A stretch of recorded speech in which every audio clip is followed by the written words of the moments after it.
My friends, through many centuries of religious history, one simple statement has been repeated so often that it has lost its true meaning. Ask and you shall receive. These words of the Master have become almost mechanical upon the lips of the world. They have been spoken in desperation, whispered in fear, shouted in hope, and repeated until they seem to promise some heavenly vending of blessings if only we can find the right way to ask. And yet, in all of this, something essential has been overlooked. For if we were truly understanding the Master's words, if we were truly engaging in the kind of asking he spoke of, there would be no such thing as unanswered prayer. There would be no sense of pleading with the infinite, no strain in spiritual work, no belief that God must be persuaded to act on our behalf. And so we begin here, not with the human idea of asking, but with the recognition that the Master was not teaching the world to beg. He was unveiling a principle that operates at the level of consciousness, not belief. He was opening the door into the inner sanctuary where God is not a being to inform or to convince, but a presence to recognize. You see, the moment we believe, we must tell God what we need, or instruct God on how to bless us, we have already stepped out of spiritual understanding and into the realm of human ignorance. For the Master also said, "Your Father knoweth what things ye have need of before ye ask him." And unless those two statements are understood together, neither one will be understood at all. Let us then put aside the old notions of prayer as petition. Let us lay down the weariness of trying to reach a God somewhere beyond the sky. Let us release the idea of a remote deity who must be awakened or informed before good can flow. For the spiritual truth is far simpler and far more profound. God is closer than breathing, nearer than hands and feet. And the activity of God is forever fulfilled. Asking, in the mystical sense, is not an attempt to bring something into our experience. It is the opening of consciousness to that which already is. In these moments we share together, we shall explore the real meaning behind the Master's instruction. We will look into why so much asking produces so little receiving, and why the prayers of millions rise no higher than human words. We will discover what asking truly is and what receiving truly means. And above all, we will turn inward, quietly, gently, so that the inner ear may begin to hear the voice that does not speak in words. For it is in that silence that the true asking happens, and it is in that recognition that receiving takes place. Let us begin, then, not by asking for anything, but by becoming receptive. Let us be still. Let us become aware of that presence which existed before our need, before our thought, before our first breath. For only in that stillness will the promise be fulfilled. Ask, and you shall receive. Now let us look more closely at this word ask, for here lies the root of most spiritual disappointment. Nearly the entire world has been trained to believe that asking means pleading with God for something, and so the prayers of humanity rise like waves of anxious desire, requests for money, for health, for success, for relationships, for the changing of circumstances, for the correction of outer conditions. But I must tell you, as gently as possible, that this kind of asking is the reason prayer seems to fail. It is not because God withholds. It is because the one who asks does not yet understand the nature of God. When anyone approaches God with a request for things, they are immediately assuming that something is missing. They are assuming that God has what they lack, and that through sufficient pleading, persuading, or persistent repetition, God may eventually release it, but this is not spiritual truth. It is human imagination. It assumes separation. It assumes two powers. It assumes God somewhere and man somewhere else. It assumes a condition that may or may not be corrected depending on how well one prays. And all of that, my friends, is the very illusion Christ came to dissolve. If God is infinite, if God is the fullness of being, if God is the very life of your life, then what is there to request? What lack can exist in infinity? What need can arise in wholeness? What deficiency can appear in completeness?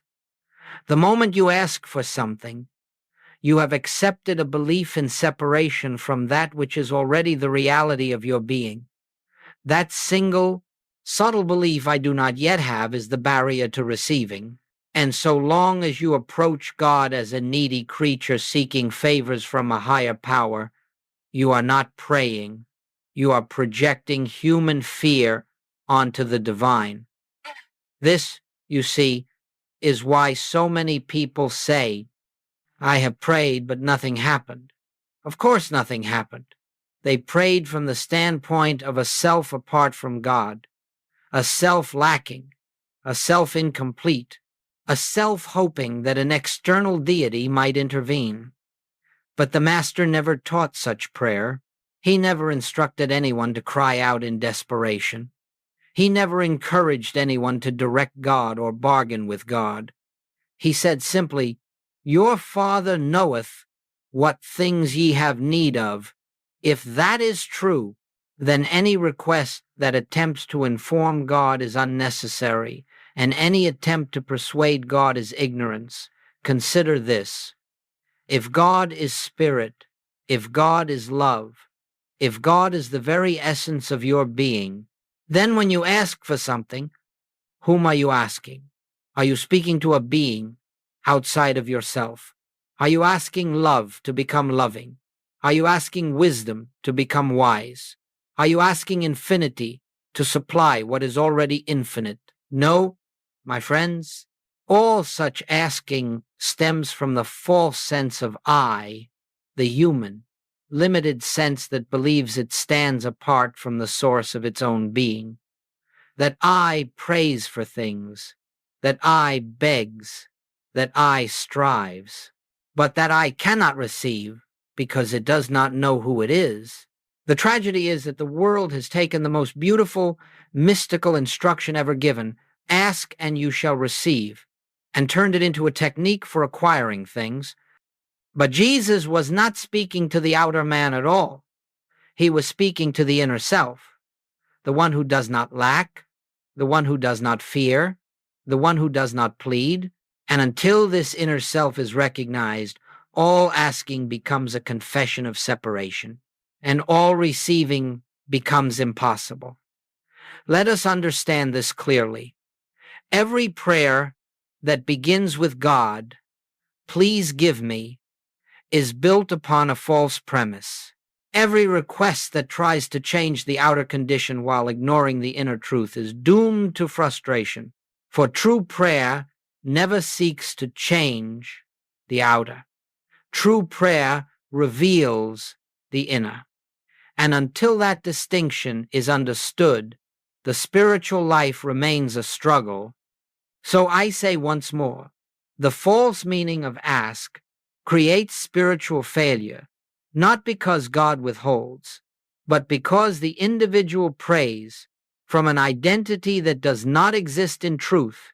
The moment you abandon the belief that God must be told or persuaded, you open yourself to the real meaning of asking, the silent inner turning to the presence that already knows, already is, already fulfills, and it is there in that shift of identity that receiving begins. Now that we have set aside the old notion of pleading with God, let us come to the heart of this teaching. For unless we understand what the Master meant by ask, we cannot possibly understand what it means to receive. When Jesus used that word, he was not speaking of words, nor of thoughts, nor of the lips that form requests. He was speaking of a shift of consciousness, an inner turning, a movement away from the visible appearance to the invisible presence, and until this movement occurs, no amount of verbal asking will bear fruit. To ask, in the spiritual sense, is to turn within quietly, without effort, without desire, without agenda, and to rest in the awareness that God is already here. Asking is the moment in which your attention withdraws from the outer world, from the problem, from the fear, from the desire, and sinks gently into the stillness of the spirit. This is the real asking, the only asking that has spiritual value. For the moment you turn within, you are acknowledging a truth that most of the world does not recognize, that God is not out there, but here, not future, but present, not conditional, but eternal. You see, the Master's language was always mystical. He spoke not to the outer ears, but to the inner hearing. When he said, ask, he was saying, become receptive. When he said, seek, he was saying, turn inward to the presence. When he said, knock, he was saying, open the door of your own consciousness and enter into the realization of oneness. Everything he taught was spoken from the standpoint of inner awareness, never outer effort. Asking, then, is not informing God of our needs. It is awakening ourselves to the presence that knows our need before we speak. Asking is not trying to bring God into our experience. It is recognizing that God has never been absent. Asking is not attempting to draw good into our lives. It is acknowledging that good is the very nature of our being. And because this is so true, asking is always silent. It has no form. It is an inner posture, an inner attitude, an inner opening. Let us understand this very deeply. The human mind cannot ask. The human mind asks for things, for conditions, for outcomes, for improvements. It cannot ask spiritually, because spiritual asking requires the dissolution of that mind, the quieting of its noise, the surrender of its desires. Only the soul can ask. Only the deeper self can open itself to its own source. Only the heart that has become still can receive the inflow of spiritual realization. When you turn inward, not with words, but with receptivity, you have already asked. The moment you become quiet, you have asked. The moment you release the problem, you have asked. The moment you become aware of that invisible presence, however faintly, however imperfectly, you have asked. And this asking is the only asking that leads to receiving, because it is the only asking that recognizes the true relationship between God and man, oneness, not separation.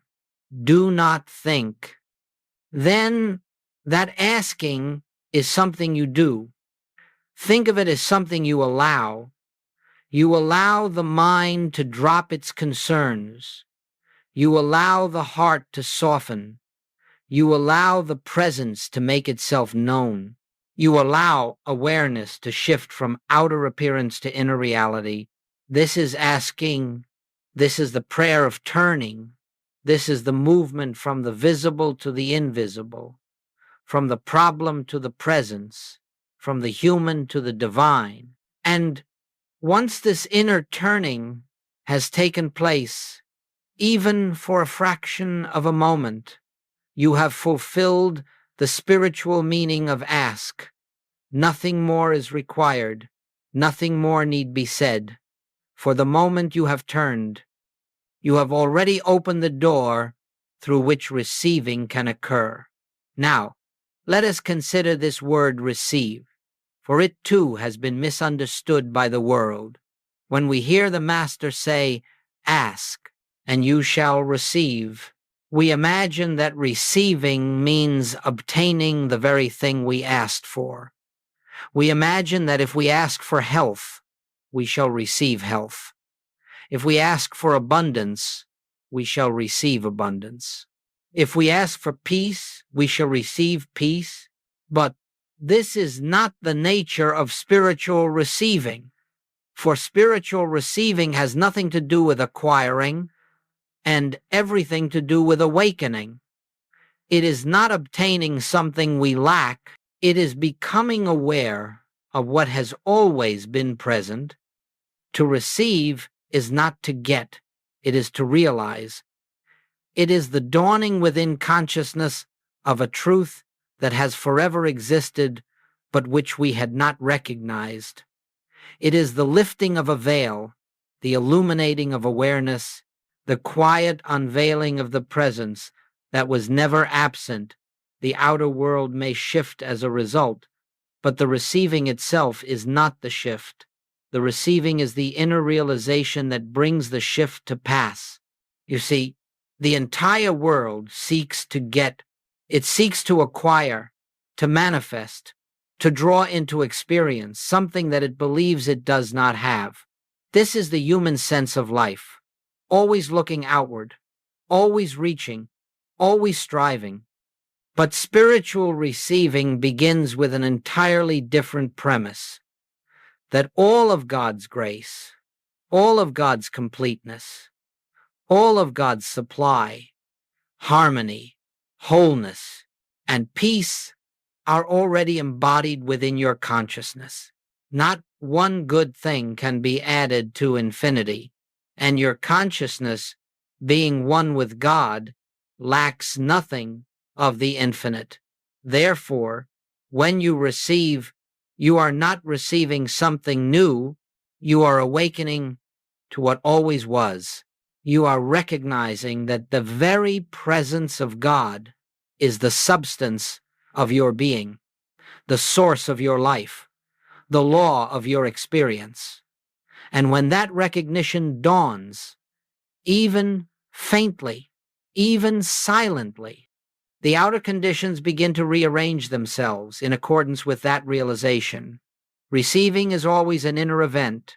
It may be followed by outer forms, healing, supply, harmony, opportunity, but these are not the receiving, they are the reflection, the shadow, the evidence of an inner shift. The receiving itself is the moment consciousness touches truth, or truth touches consciousness. And in that moment you know, without argument, without effort, that God is the only reality of your being. Consider how different this is from the human concept of receiving. The human mind expects results. It expects changes in form. It looks for signs. But spiritual receiving requires none of this. It may bring signs. It may bring changes. It may unfold in ways that surprise you. But the receiving is complete the moment you feel the inner assurance that something has taken place. The moment a quiet peace settles upon you, the moment you sense the presence more real than the problem, sometimes there will be no words, no message, no vision. There will be only a subtle feeling, an inner yes, a gentle release, a softening, a sense of being carried. And that, too, is receiving. For receiving is not dramatic, it is not emotional, it is not mental activity, it is the soul remembering itself. And so, my friends, understand this. You can receive without seeing any immediate outer change. You can receive while the situation still appears as before. You can receive without knowing how the outer condition will unfold, for receiving is not in the outer at all, it is in the silent realizations of the heart. And when those realizations come, even in the smallest measure, They carry within them the seed of outer harmony. Never look to the outer to determine whether you have received. Look only to the inner sense of peace, to the quietness that settles upon consciousness when the presence has been acknowledged. That peace is the sign. That peace is the receiving. And from that receiving, the entire world of your experience will eventually conform. Thus, we can say with confidence that receiving is not a matter of time, it is a matter of recognition. The moment recognition dawns, receiving is complete, and the outer world, being but effect, must in time reveal the inner truth that has been realized. Now that we have understood what receiving truly is, we must look deeply at what prevents it, because, my friends, receiving is never withheld by God. Receiving is never delayed by God. Receiving is never earned nor deserved. It is only recognized. Therefore, the only barrier to receiving lies not in God, not in the universe, not in outer circumstance, but in the one who is asking. And until we see this, we will continue to struggle in prayer, wondering why the promise appears unfulfilled. The greatest obstacle to spiritual receiving is the belief that the one who asks is a separate, needy, incomplete self. This is the false identity, the I that lives in fear, the I that seeks improvement, the I that believes itself to be apart from God, the I that tries to earn grace, deserves grace, or persuade grace. But you see, that I is a dream image, a mistaken sense of self, and no spiritual realization can enter while we cling to it. The moment you say, I need, I lack, I want, I must have, you are speaking not from your true identity, but from the false self. That self cannot receive because it is built upon the belief in absence. It cannot receive because it believes in separation. It cannot receive because it asks from a standpoint that does not exist in spiritual reality. And as long as that false self remains the one who approaches God, there is no receiving, only desire, only struggle, only the endless cycle of seeking and disappointment. You may ask, why is it that I cannot receive from that place? It is because receiving requires recognition of oneness, recognition of wholeness, recognition of the presence that is your very life. And the false sense of I cannot recognize this because it is the belief in not having it. It is the sense of a self divorced from its own source, hoping somehow to be reunited. But your true self has never been separated. The separation exists only in the mind, not in reality. Imagine a wave upon the ocean believing itself to be dry, begging the ocean to give it water. Would this not be a tragic comedy? So long as the wave believes in its dryness, it cannot drink of the ocean even while being made of it. And so it is with us. As long as we approach God as if we are outside of God, as long as we ask as if God is elsewhere, as long as we pray as if God is withholding, we cannot receive. Not because the ocean withholds water from the wave, but because the wave believes it must convince the ocean to do what the ocean is already doing by its very nature. You can see, then, that the great obstacle to receiving is not the problem, not the condition, not the lack. It is the false identity that believes the condition has power. It is the false identity that believes something is missing. It is the false identity that believes it must solve or fix or acquire. As long as that false identity remains the asker, receiving cannot occur, because receiving is the recognition of the truth that dissolves that identity. The false self prays for things. The true self rests in truth The false self begs for change. The true self knows all is already fulfilled in God. The false self fears. The true self is peace itself. Therefore, before receiving can occur, something must happen, not outside, but inside. The false sense of I must become quiet enough for the true self to be heard. The mind that believes I lack must fall silent enough for the deeper realization I am to arise. The personal sense of self must yield not through effort, but through recognition to the presence of the infinite within. This yielding is not destruction, it is unmasking. It is the lifting away of the veil that hides the truth. The false self does not need to be improved. It needs to be seen for what it is, a misconception. And once it is seen, it loses its power. It can no longer be the one who asks. It can no longer block receiving. It dissolves in the light of the true identity. And when it dissolves, even for a moment, even for a breath, receiving is instantaneous, because receiving is nothing more than the revelation of what you have always been. The presence you have sought is the presence that has been seeking you. Thus, I say to you, do not attempt to receive from the false self. Do not try to bring light into a darkness that exists only as a belief. Instead, turn within and let that false identity gently fall away. Become aware of the quiet self, the eternal self, the self that needs nothing from God because it is one with God. That self asks without asking, receives without waiting, and lives in the grace that has no opposite.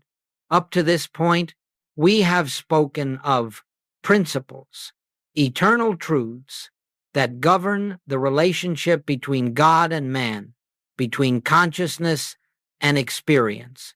But principles, unless they become lived and embodied, remain only ideas, and so the question naturally arises, how do we practice this?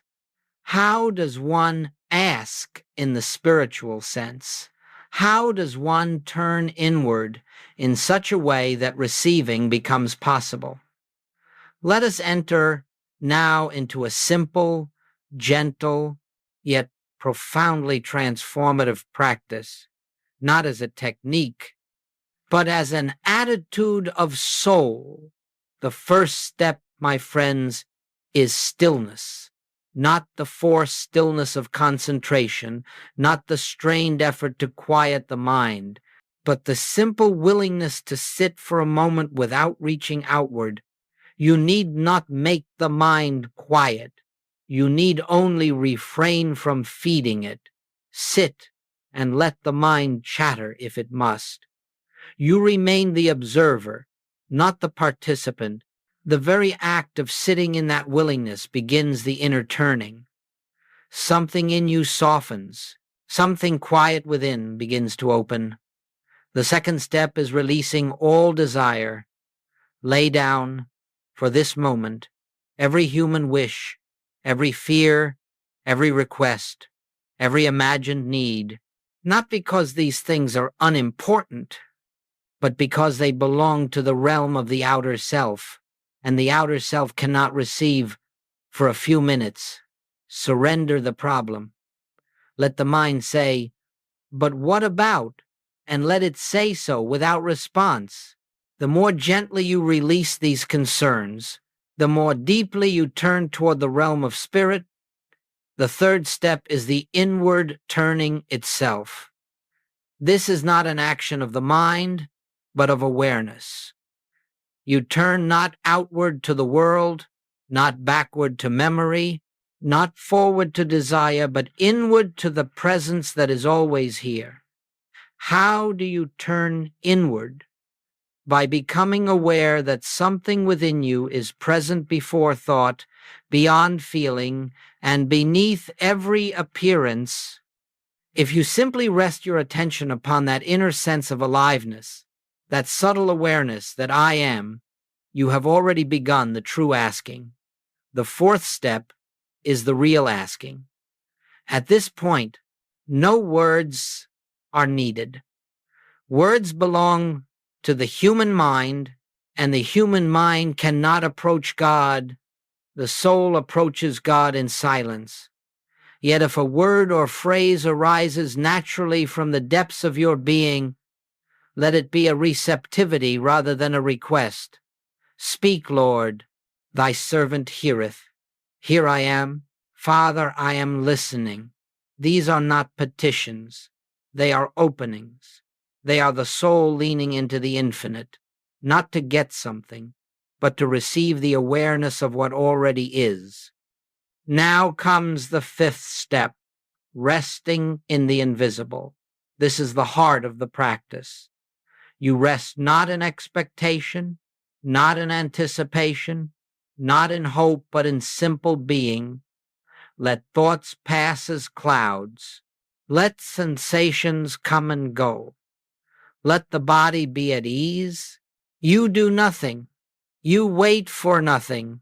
You merely abide in that quiet awareness which is your true self. In that abiding, a subtle shift begins. Sometimes it is a warmth, sometimes a presence, sometimes a gentle peace, sometimes nothing at all but a sense of spaciousness. This, my friends, is the inner sanctuary. The sixth step is receiving, though no outward sign may indicate it. Receiving is the moment when you feel the slightest touch of peace, the faintest sense of assurance, or simply a deep quietness that was not there before. It may come as a whisper of knowing all is well. It may come as a lifting of concern. It is done, or it may come as no message, no words, but a simple release, a sense that something has shifted within, even if you cannot name it. This is receiving. It is the soul recognizing its own completeness. And finally, the seventh step, allowing the outer world to adjust itself. Do not rush from your meditation seeking results.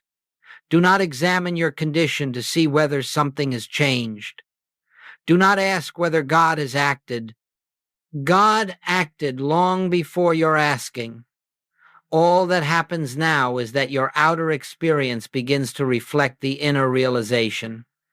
The world will rearrange itself in due course, not because you prayed for change, but because you became receptive to truth.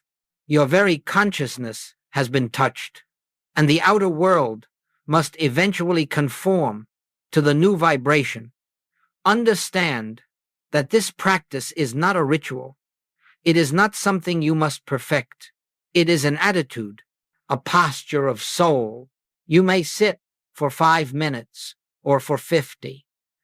You may experience profound peace or only a momentary quietness. None of this matters. What matters is that you turn, however briefly, toward the invisible. That turning is the asking. The peace that follows is the receiving. The outer harmony that unfolds is the demonstration. Practice this gently, my friends, not as a way to get, but as a way to know. And you will discover that every time you turn inward, the infinite meets you there not because you have called it, but because it has always been there, waiting for recognition. It may be helpful now to illustrate how this inner practice works in actual life, for principles become clearer when we witness their demonstration. I wish to share with you not as a miracle story, nor as something to be admired, but as a simple example of spiritual law in operation, a moment in which asking and receiving occurred in their purest form. Some years ago, a woman came to me, not for healing, not for supply, not for guidance, but because she believed she had reached the end of every resource available to her. The world had closed in around her. Her business was failing. Her health was deteriorating, and the weight of anxiety seemed to crush her very breath. She told me, "Joel, I have prayed every prayer I know. I have repeated every affirmation. I have visualized, begged, pleaded, and still nothing changes. What could I say to her? That she must pray harder, that she must declare truth more forcefully, that she must hold firmer to her affirmations. No, all I said was this: My dear, you have asked outwardly, but you have not yet asked inwardly. She did not understand. So I said, You have asked as a human, seeking help. You have not yet turned as the soul, seeking recognition. She looked at me helplessly and said, I don't know how to do that. And so I told her, You do not need to know how. Come, sit with me for a moment, and let us be still together. We sat in silence. I said no words. I gave no treatment. I offered no affirmation. I did not reach outward for God, nor did I attempt to bring God into the situation. I simply became still, so still that the mind had nothing to grasp. And as I sat in that stillness, I felt the presence, not dramatically, not forcefully, but gently, like a soft breath that fills the room without disturbing a single thing. After a few minutes, something in her shifted. Her shoulders relaxed, her breath softened, her eyes, once filled with strain, grew quiet. She whispered, What is this? And I answered, This is receiving. She said, But nothing has happened. And I said, Everything has happened. For in that moment, she was no longer asking from the false self. She was no longer trying to fix her life. She was not reaching for supply or healing or peace. She was resting in the presence itself, and in that rest, the soul received what the mind could never obtain. She left quietly, and for several days, nothing in her outer life changed. But within, something had been touched, something that could not be undone. Then, little by little, the outer world began to reshape itself. A business opportunity arose from a direction she could never have anticipated. A long-standing conflict resolved effortlessly. Her health began to show subtle signs of improvement.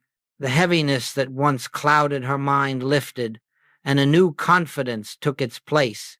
When she returned to me weeks later, she said, I didn't do anything, Joel. I didn't try. I didn't ask. I didn't beg. I only remembered that feeling of stillness. And I said, that feeling is the receiving. When you touch the presence, the outer world had no choice but to respond. And so you see, my friends, the demonstration did not occur because her problem was solved. It occurred because she was solved. The real healing was not the improvement of outer conditions, but the disappearance of the false self that believed it must manage, control, or supply life. When that self became quiet, the true self emerged, and the true self lacks nothing. The outer world simply conformed to the new awareness. Understand this well. The demonstration did not begin with action. The demonstration did not begin with prayer. The demonstration did not begin with thought. The demonstration began the moment she turned inward, truly inward, and received the peace that was already hers.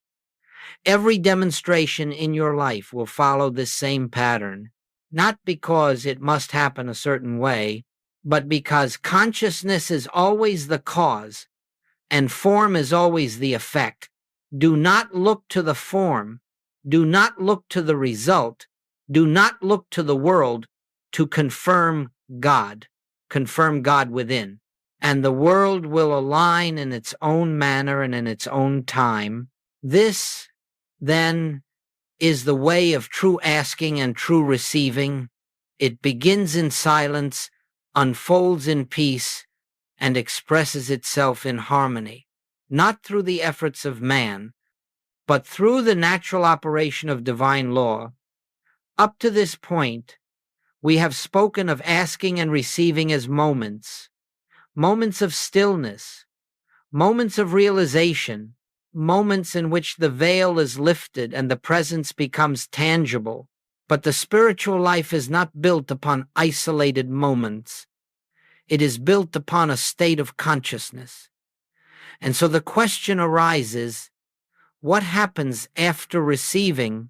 How does life unfold when one begins to live from the inner awareness rather than the outer appearance? The first and most profound change is this. You no longer approach life with fear, not because the world has suddenly become gentler, not because circumstances always appear favorable, but because you have discovered that the real source of your being is not in the world at all. When you have received, even once, even faintly, the assurance of the presence, fear loses its authority. It may knock upon the door of thought, but it finds no dwelling place within you. You have touched something deeper, something eternal, something that cannot be shaken by events. This does not mean problems disappear. It means they no longer define you. It does not mean circumstances cease to challenge you. It means they no longer control you. You meet life not with panic or reaction, but with a quiet turning inward, again and again, knowing that every appearance is but that an appearance and that the truth of your being remains untouched. The second change is that you stop living by effort and begin living by grace. Human life is filled with striving, planning, controlling, manipulating, attempting to force outcomes through personal will. But once you have tasted receiving, you begin to realize that the personal will has never been the source of harmony. You begin to see that your greatest breakthroughs came not when you struggled, but when you surrendered, not when you commanded, but when you allowed. And so a new way of living emerges, more peaceful, more spacious, more aligned. You take the actions that are needed, but you take them without strain. You make decisions, but you make them without fear. You move through your day with an inner poise, because you know that you are not the actor, you are the instrument through which the infinite performs its own work. The third change is this. You stop seeking. You stop seeking spiritual experiences. Stop seeking spiritual demonstrations. Stop seeking signs or proofs or assurances. For once you have turned within and received the faintest whisper of the presence, the search is over. You may continue to deepen in realization, but you no longer search for God as if God were missing. You no longer look outward for fulfillment, for now you know that fulfillment is the nature of your own being. I do not say that you will no longer have desires or aspirations, but those desires will no longer arise from emptiness. They will arise from the fullness of being, which means they will unfold naturally without the strain of personal will. You will find that much of what you once pursued now comes to you effortlessly, not because you seek it, but because your consciousness has become a welcoming place for harmony to express itself. The fourth change is perhaps the most beautiful. Your relationships transform. When you live as one who receives, you no longer look to another person to complete you, to reassure you, to validate you, or to supply what you believe you lack. You meet others not from need, but from fullness. You see them not as separate minds and personalities, but as expressions of the same presence that animates you. And in that seeing, judgment dissolves, fear dissolves, expectation dissolves. What remains is love, not emotional dependency, not attachment, but the quiet recognition of the one appearing as the many. Finally, you discover something rare in this world, a continuity of inner peace, not the peace that comes when everything is going well, not the peace that depends upon the absence of conflict, but the peace that remains even when the waves of life rise. This peace is not produced by thought. It is not the result of affirmations or mental control. It is the natural fragrance of a consciousness that has turned inward and received the presence. It is the peace that Christ spoke of when he said, "My peace I give unto you," a peace that the world cannot give and the world cannot take away. This, then, is the life of one who receives, a life rooted in the invisible, guided by inner knowing, sustained by grace, undisturbed by appearances, and illumined by the awareness of oneness.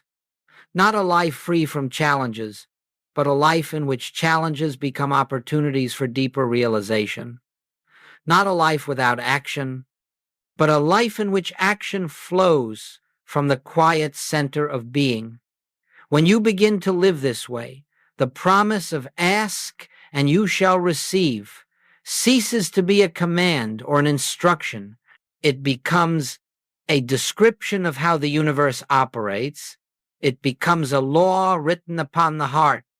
It becomes the rhythm of your daily life, a rhythm of turning inward and receiving, turning inward and receiving, turning inward and receiving, until the line between asking and receiving disappears, and all that remains is the steady awareness of the presence that has always been. And now, my friends, we come to the close of this teaching, not the end of the journey, for the journey of spirit has neither beginning nor end, but the close of our shared contemplation in this moment of time. What remains is a simple invitation, a call that has echoed throughout the centuries, a call that every mystic has heard, and every seeker must eventually answer. Turn within, listen, be still. You may forget every word I have spoken. You may forget every principle, every explanation, every story, but if you remember this one thing, you will remember the essence of the infinite way. God speaks in silence, and only in silence can you hear. No book, no teacher, no outer method can replace this inner listening. Everything else is preparation for it. Everything else is a pathway leading you to the door. But only inner listening opens the door itself. You have learned what it means to ask, not to beg, not to plead, not to attempt to move an external God, but to turn inward in receptivity. You have learned what it means to receive, not to acquire, not to manifest, not to change the outer world by force, but to awaken to what already is. You have learned that the greatest barrier to receiving is the false sense of self, and that when that self becomes quiet, the true self stands revealed. You have learned how to practice gently, naturally, without strain, without ritual, without effort. You have learned what it looks like when spirit demonstrates itself in your life, not through magic, not through miracles, but through the natural unfolding of divine order. But now, I say to you, do not stop here. Do not let this teaching remain as mere inspiration or pleasant thought. Take it into your daily life, not as a task, not as a burden, not as a discipline, but as a remembering. Let the inner turning become your first response to life. Let the silence become your refuge. Let the presence become your constant companion. There will be days when the mind is noisy and the world presses heavily upon you. There will be moments when fear arises, when doubt whispers, when the old habit of seeking outward attempts to take hold once more. When that happens, do not struggle. Do not condemn yourself. Simply turn again, however briefly, toward that quiet center within. Even a moment's remembrance is enough. Even the faintest whisper of the presence is enough. Grace does not measure your worthiness. Grace flows simply because you are. The call to inner listening is not a demand, it is an invitation. It is not an obligation, it is a return to your true home. It is the soul's natural movement toward its source, although the source has never left you. Every time you turn inward, you are not approaching God from a distance. You are awakening to God at the very place where you already are. And so, as we conclude, I say to you, not go and seek God, but go and recognize God. Go and recognize that the presence you have sought is the presence that has been seeking you. Go and recognize that every breath carries the whisper of the infinite. Go and recognize that the kingdom is not something you enter. It is something you allow to be revealed. Let these words rest gently upon your heart. Ask not with words, but with stillness. Receive not with expectation, but with awareness. Live not as a seeker, but as one who has found. And as you move through the days to come, remember this truth. The presence goes before you. The presence walks with you. The presence lives as you. You need only be still and listen. This is the call. This is the way. And this, my friends, is the eternal promise fulfilled within you.